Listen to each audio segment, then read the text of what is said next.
Bonjour et comme le veut la tradition, bienvenue sur la chaîne YouTube de l'entreprise Déol. Alors vous qui avez l'habitude de suivre un petit peu mes vidéos, vous devez savoir donc que je suis une entreprise spécialisée dans la vente, l'installation, le dépannage de radiocommandes à usage professionnel et industriel. Et donc j'ai été consulté récemment par une entreprise de Savoie, une entreprise de maçonnerie, avec à sa tête une personne qui, qui a réalisé cette machine. Donc ce monsieur est un maçon, mais il a réalisé une machine qui servira dans son entreprise. Alors c'est une machine un petit peu particulière. Il s'agit d'un mât de pompage, et ce mât de pompage donc, eh bien, a été installé sur une pelle à chenilles où seul le train de chenilles a été utilisé. Voilà, donc ce monsieur m'a consulté en début d'année pour savoir s'il y avait possibilité d'installer sur cette machine une radiocommande qui lui permette à distance donc de manipuler aussi bien son train de chenilles que le mât de pompage que vous voyez ici. Donc ce mât de pompage, hein, alors il faut bien savoir, il faut bien comprendre qu'il n'est pas équipé d'une pompe à béton. Donc c'est un mât qui va être utilisé pour aller dans des endroits un petit peu inaccessibles, et à l'aide de tuyaux donc, qui seront raccordés à l'avant ici. Voilà.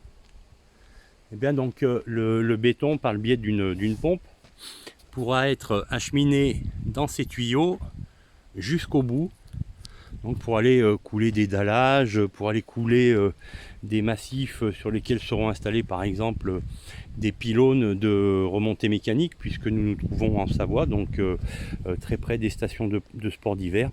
Et donc cette machine trouvera toute son utilité donc, pour des applications diverses. Le client a donc pris contact avec moi pour définir un petit peu ses besoins, parce que cette machine a été construite un petit peu selon les aspirations, et il n'y a pas eu de véritable cahier des charges qui ait été établi concernant la radiocommande, le coffret électrique donc installé sur cette machine.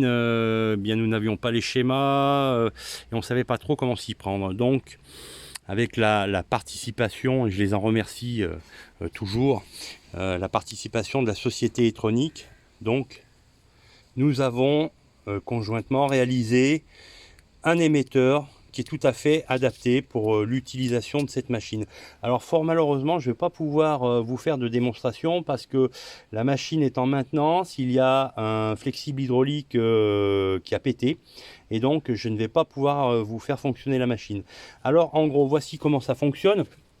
Ici, alors donc on part sur une base de Nova XL, mais qui a été modifiée parce que ces émetteurs généralement comportent des joysticks comme ça, donc on peut en mettre jusqu'à 6. Et ces émetteurs sont généralement utilisés pour des grues hydrauliques sur camion. Voilà.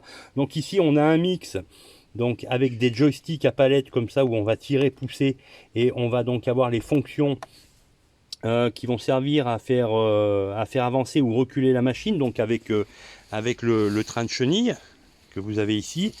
Et puis ensuite donc on va avoir deux joysticks en croix ici, hein, voilà, ici et ici.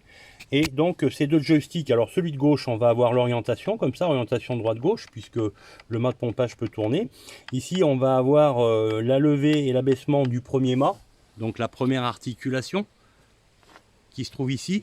Et puis ensuite avec le joystick de droite, donc on va avoir la deuxième articulation et ensuite la troisième articulation. Voilà, alors donc pour la réalisation de cet équipement, il a fallu faire des modifications à l'intérieur du coffret électrique. J'en ai profité pour relever le schéma. Donc voici en gros le système qui était existant, et puis la partie que j'ai rajoutée donc pour pouvoir rendre la radiocommande compatible à l'équipement. Eh bien, on va avoir 10 relais ici, et on va avoir un relais ici. J'ai également donc sur la porte rajouté un commutateur, donc position 0, position radio ou filaire, parce que ici vous avez une prise donc qui peut être utilisée pour une commande filaire.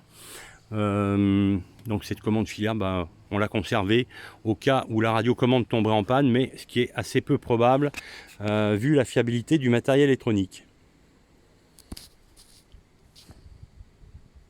Alors voici une autre vue de la machine, donc côté latéral opposé, avec ici un groupe électrogène, puisque le groupe hydraulique de cette machine est motorisé par un moteur électrique, donc ce qui permet par exemple de pouvoir travailler en milieu confiné dans des tunnels ou dans des atmosphères éventuellement ATEX. Enfin ça reste à vérifier. Voilà. Et puis donc le train de chenille qui était auparavant activé manuellement par deux distributeurs avec des manettes, et bien donc les deux joysticks qui sont sur la radiocommande vont piloter donc ici deux servomoteurs pour faire avancer ou reculer les deux chenilles. Donc on conserve le fonctionnement manuel si on veut utiliser les manettes, d'accord, voilà, hein, puisque là les servomoteurs sont libres. Et puis lorsque l'on va brancher donc ces servomoteurs sur la prise qui se trouve de l'autre côté, eh bien on va pouvoir à partir de la radiocommande piloter le train de chenille, pardon. Alors pourquoi une prise? Eh bien la raison est simple.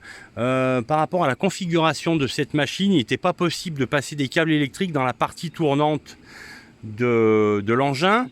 Et sachant que ces distributeurs se trouvent sur la partie fixe et que le récepteur radio est sur la partie tournante, je ne pouvais donc pas passer de câble à travers la partie tournante.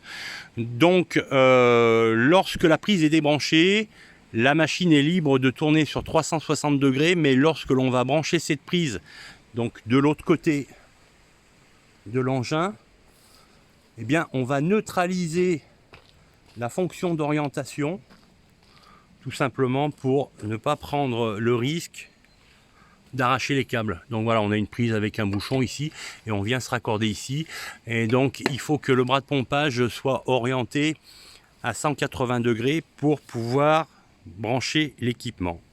Voilà, donc tout est opérationnel. Si vous avez besoin de renseignements, si vous avez des projets pour un équipement en radio d'une machine spéciale, bien surtout, n'hésitez pas à me contacter. Et puis éventuellement, eh bien, si vous avez une application pour cette machine, si vous avez des besoins pour véhiculer du béton, enfin pour couler du béton à des endroits peu accessibles dans la région de la Savoie, eh bien prenez également contact avec moi et je me ferai un plaisir de transmettre à mon client vos coordonnées. Merci et à bientôt.